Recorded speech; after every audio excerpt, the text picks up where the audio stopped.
Hi, this is Kevin Conroy, and you're listening to a VGM Journey.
Welcome, friends, to another exciting episode of A VGM Journey. And I'm your host, The Messenger. I have to say, that actually was Kevin Conroy at the beginning of the show, and that was awesome. And because of that, I played in the show with the main theme from Batman Arkham City, and it was composed by Nick Arundel. And if you thought the Kevin Conroy thing was pretty exciting, then oh boy, that's just the first part of the excitement on this show. We got some pretty awesome tracks that I got for you today, and I have to say, I finally am able to play something from Doom Eternal on the show. So this next track is going to be Doom Eternal from the game Doom Eternal, and it was composed by Mick Gordon.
That track that we just played, that was Doom Eternal from the game Doom Eternal, and it was composed by Mick Gordon.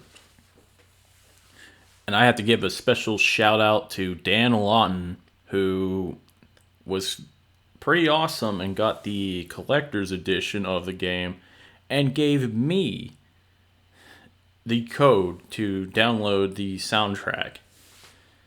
And that, because he did that, I'm playing it on the show right now. So, thank you, Dan. It was really nice to finally be able to play something from that soundtrack on the show. The thing that really sucks, though, is that the soundtrack is having a bit of a controversy. But it's not really on the material itself. It's the fact that Mick was only able to mix 10 of the tracks on the soundtrack out of 59.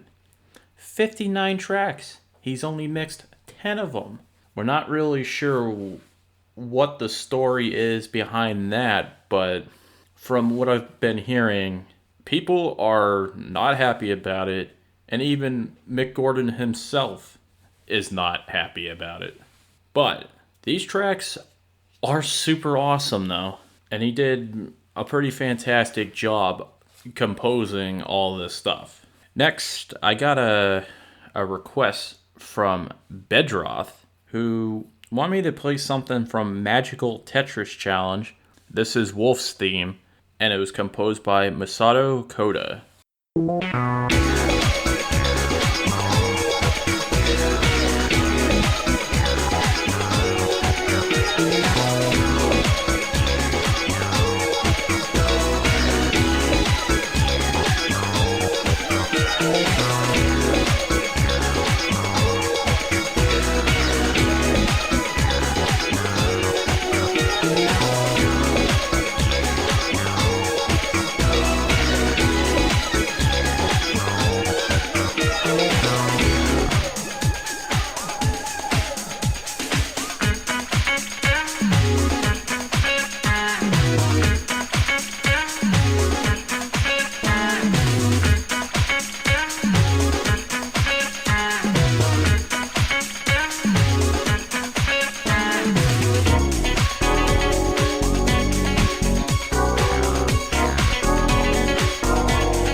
That funky track that we just played, that was Wolf's theme from the game Magical Tetris Challenge, and it was composed by Masato Koda. Also, that was requested by Bedroth, so thank you, Bedroth, for the pretty awesome funky track. And I kind of feel like you picked a funky track on purpose. I mean, maybe I might be reading into things a little too much, but I guess the show has sort of built itself a bit of a reputation by playing really funky tracks a lot. I'm going to be real honest with you. I'm not doing it on purpose. it just seems to be whatever is on my mind at a given week when I'm recording these shows. And that, I don't know, I guess I just really like funky stuff. And when I was doing research on the game, I actually had no idea that there was a Japan only arcade version of the game, which I feel like it kind of makes sense to have Tetris as an arcade game. I don't know why I never really thought about that before, but it makes sense. Anyway, once again, Better Off, thank you for the track. Next, I want to play something from Kirby Air Ride. This is City Trial, and it was composed by Jun Ishikawa.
That track that we just heard, that was City Trial from the game Kirby Air Ride, and it was composed by Jun Ishikawa. What a blast from the past. I actually kind of like that game. Like, most of the stuff on Kirby Air Ride, it's not that fantastic, but the City Trial mode is a lot of fun. And I've heard this song constantly. And what you do on it is you and a few other players are going around this city trying to get all these power-ups and build up like your speed and your strength and all this stuff. And you go around it for 5 minutes, and like sometimes random events would happen, and that if you're able to complete these events, you would get more stats. Like your stats would increase a lot more. And then after 5 minutes, you all get placed in a random challenge or game or whatever, and based off of your stats, it might give you an advantage, it might give you a disadvantage. It's all random, and it is so much fun. And the track itself, it has a bit of an epicness to it, but it can be pretty calm. But it also has like a sense of urgency to it as well, because, well, you are running against the clock. Moving on from one pretty awesome game to another awesome game. This next track I have is Lums of the Water from the game Rayman Origins, and it was composed by Christophe, Héral, and Billy Martin.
That track that we just heard, that was Lums of the Water from the game Rayman Origins. It was composed by Christophe, Héral, and Billy Martin. And that's going to just about do it for the show this week. If you like what you've been listening to, give me a 5-star rating on Apple Podcasts. And if your friends, buddies, family members, whoever, if they're looking for a VGM podcast to listen to, have them check out the show on Apple Podcasts, Google Podcasts, Stitcher, Spotify, whatever podcatcher that you could think of. And you could also email the show at vgmjourney@yahoo.com. And also check us out on Twitter at VGMJourney. I do want to say thank you to Bedroth for the request, Dan Lawton for the Doom Eternal soundtrack, and also Kevin Conroy. That was awesome. And I'm going to play out with one more track. This is The Mysterious Planet from the game The Smurf's Nightmare, and it was composed by Alberto Jose Gonzalez. Have a good week, everyone.